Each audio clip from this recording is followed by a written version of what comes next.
Enga glærur. Enga glærur. Góðan daginn, komið sæl.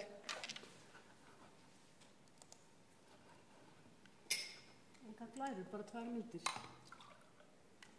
Þetta er gaman að sjá að Guðmundur hafa verið með glæði því að við erum hérna svo glæruglöð félagsvísindafólkið. Ég ætla að hvíla ykkur á glærum. Núna. En Háskólinn fullveldi og jafnrétti. Þetta var náttúrulega svona titill sem ég fekk útluta en hann henta mér bara mjög vel. Það ríkti mikil gleði meðal kvenna þegar Alþingi samþykkti lög jafnrétti kvenna og karla til náms, styrkja og embætta árið 1911 og fleiri fagnaðar Bríeta Bjarnhéðinsdóttir við það tilefni. Húrra fyrir okkur konum og dáldi húrra fyrir okkur Hannesi Hafstein. Mér sem átti upptökin og fékk hann til að flytja það og honum einhvern sem gerði það svona vel.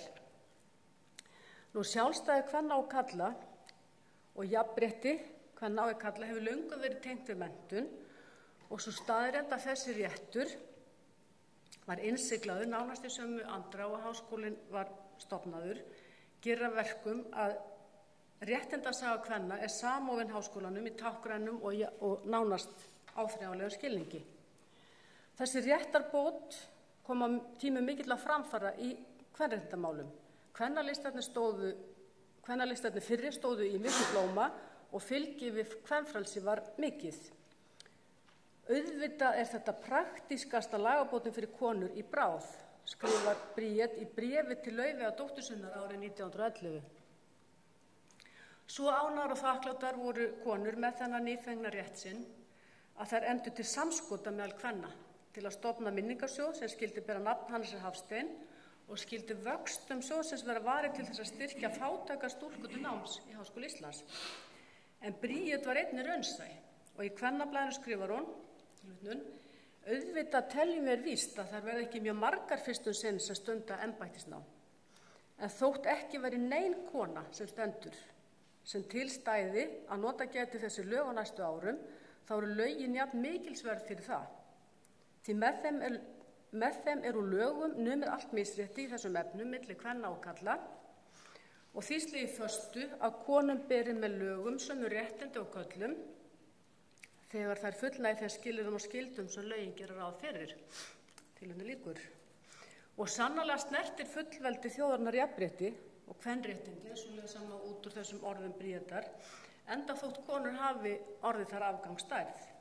Sigríður Matthíasdóttir segir frá því doktorsritgerð sinni, hinn sanni Íslendingur, að styttan af Ingólfi Arnarsyni, sem var reist árið 1927 í Reykjavík, hafa átt að vera táknmynd íslensks þjóðernis og vaka yfir hinu unga sjálfstæði.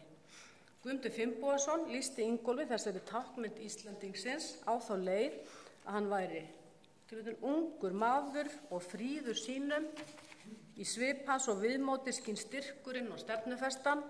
Hann finnur að hann er forgöngumaður inn í land framtíðarinnar. Tilefni lýkur. Mikilvægustu eiginleikar íslensku þjóðarinnar, frelsisþrá, lýðræði, rökhyggja, framfaraþrá, voru jafnframt helstu dygðir karlmennskunnar. Íslendingseðlið vísaði karla ekki konur og það birtist skýrt á Alþingisháttíðinni 1930 þar sem konur áttu engan hlut að máli við mikla gremju þeirra, eins og þekkt er. Nú Bríet kom auga á karllega slagsíðuna í þjóðernis- og orðræðinni og það þurfti sem sagt enga nútíma orðræðufræðinga til að benda henni á það. Hún fjallaði hugtakið sjálfstæði í Kvennablaðinu árið 1902 og sagði að venjulega væri það lofsyrði en einkum þegar karlmenn ættu í hlut. Það sé vissulega einnig á stundum notað sem lofsyrði konur en oftast fylgir því hrósið þó einhver leiðindi agnúi, segir hún. Á sama hátt taldi Bríet að hugtökin frelsi, frjálslyndi og framfarir vísuðu fyrst og fremst til karlmanna. Það var því langur vegur frá því að konur væru sjálfstæðar og fullvalda og sú leið átti eftir að reynast lengri og torsóttari en fullveldi og sjálfstæði þjóðarinnar.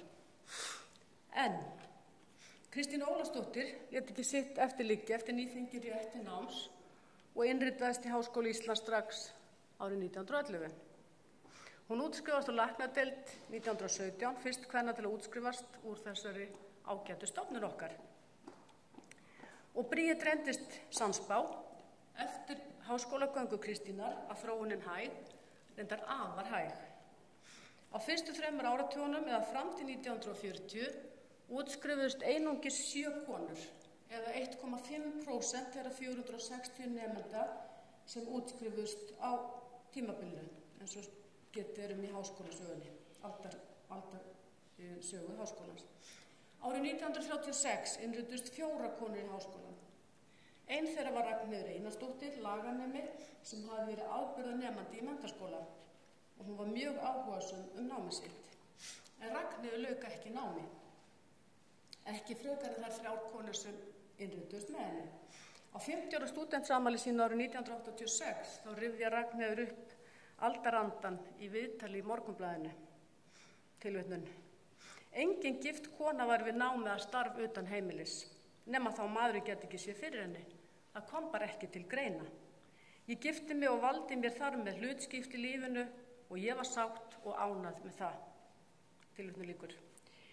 Hindranirnar á vegi kvenna voru þannig umtalsverðar. Á 50 ára afmæli skólans árið 1961 voru konur orðnar tæpur 4 nemenda, en það segir hins vegar bara hálfa söguna því einungis hluti þeirra lauk prófi.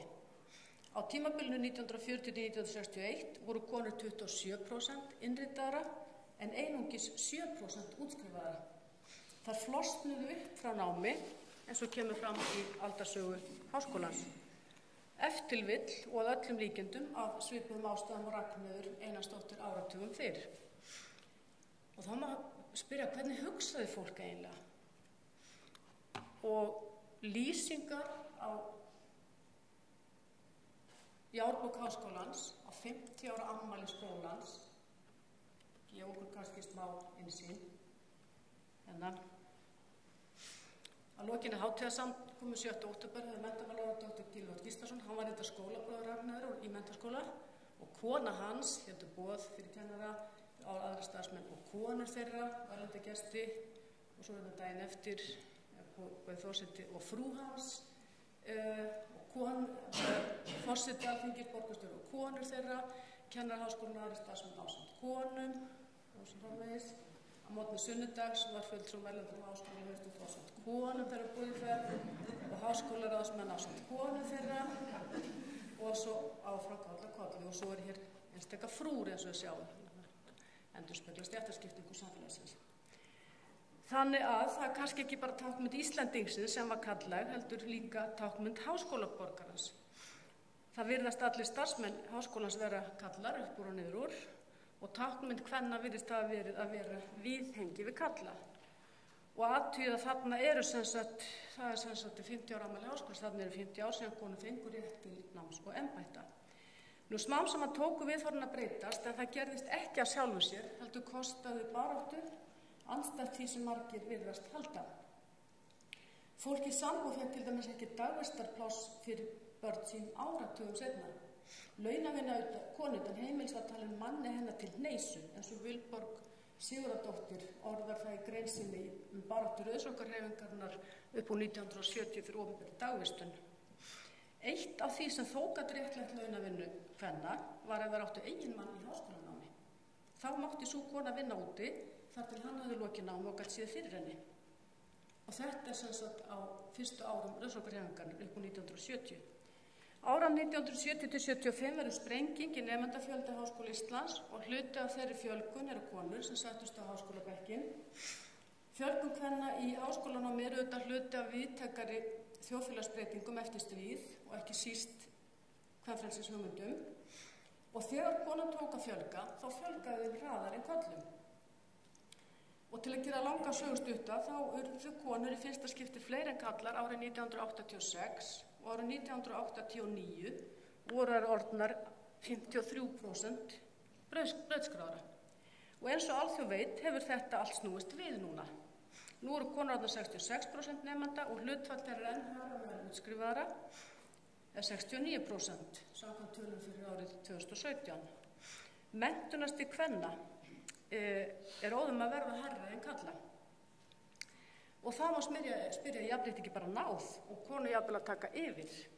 Sú umræða tók flugið upp úr síðustu aldamótum. Á árunum 2000–2002 urðu hörð viðbrögð við jafnréttisátaki sem Háskóli Íslands réðist í en beindist meðal annars á því að brjóta kynjaskiptingu faggreina og brýna konur til forystu. Átakið var vitaskuld ekki gripið úr lausu lofti. Tilefnið var að menntun skilaði konur styttra áleiðis á vinnumarkaði en körlum, í störfum, í starfshetum, í titlum og launum. Átakið var meðal annars gagnrýnt í leiðara í Stúdentablaðinu í nóvember árið 2000, þar sem sagt var að innan háskólans tíðkaðist margvíslegt ójafnrétti, en að jafnréttisátakið tæki aðeins á því að litlu leyti. Það var gagnrýnt aðeins eitt markmið af mörgum snerist sérstaklega karlmenn, þar að fjölga strákum í hjúkrun. Aðalatriðið var að fjölga konum í hálaunagreinum og auka völd kvenna í samfélaginu sem hefðu ekkert með akademíun að gera og háskólinn ætti ekki að standa í valdabaráttu kynjanna. Árið 2002 birtist grein í Stúdentablaðinu undir yfirskriftinni Eru karlmenn í útrýmingarhættu í Háskóla Íslands. Þessi umræða rann samhliða öðrum orðræðum. Ein þeirra snerist slaka stöðu drengja í skólum og þá voru haldnar ráðstefnur og blaðagreinar skrifaðar drengja orðræðina svokölluðu eins og Ingólfur Ásgeir Jóhannesson, prófessor í menntunarfræði og karlana, og margir vildu kenna kvenlægni skólakerfisins, strákar stæðu höllum fæti því konur réðu ríkjum í skólakerfinu. Skólinn var ekki fyrir stráka. Og í dag höfum við umræðina ólæsi drengja og ég að viðurkenna verið frekar fegin að sjá að hún tengd við svona víðtækari samfélagsbreytingar eins og internet, netnotkun, tölvuleiki heldur en fjölda kennara í skólum. En það eru margir þræðir í umræðinu og hún á köflum mjög mótsannakennd og hún hríslast í margar áttir. Einn þráðurinn hefur snúist að hvort konur sé að taka yfir.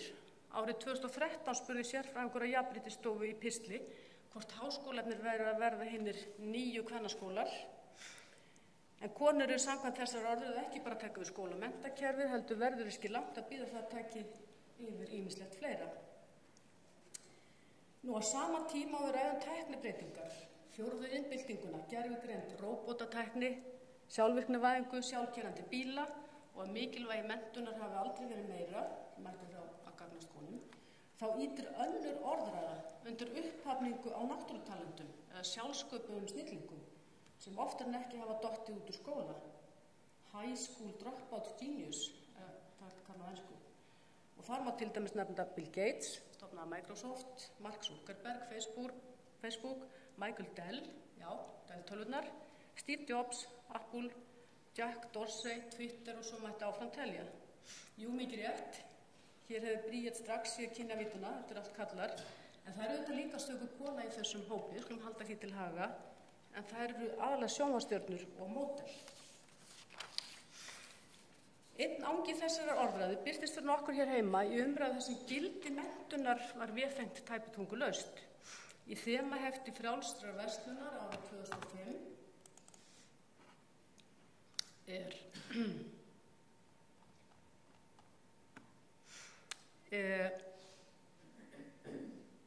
umfjöllun gráðusnopp, einkum meðal viðskiptafræðinga og verkfræðinga. Og flögu gegnum huga mér að það eru svokallar kallagreinur þar sem konum fjölgaði mjög ört á þessum tíma. Nú viðmælendur blaðsins sem allir vinna við ráðningar, tala gráðusnöfn og bólna titla, tala offramboð menntun og starfstillum. Fólk að flagga sínu gráðum og koma alls konar fínheit og titla á þetta, segir einn viðmælandi.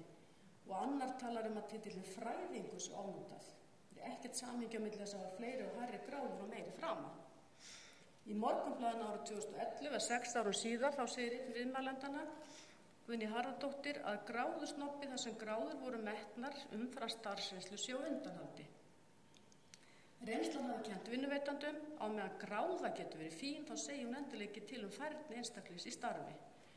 Og í viðtal við RÚV árið 2016 tekur einn viðmælandi frjálsrar verslunar, Svali H. Björgvinsson, umræðan að skrefi lengra í frétt sem hefur yfirskriftina Háskólagráðan ofmetin.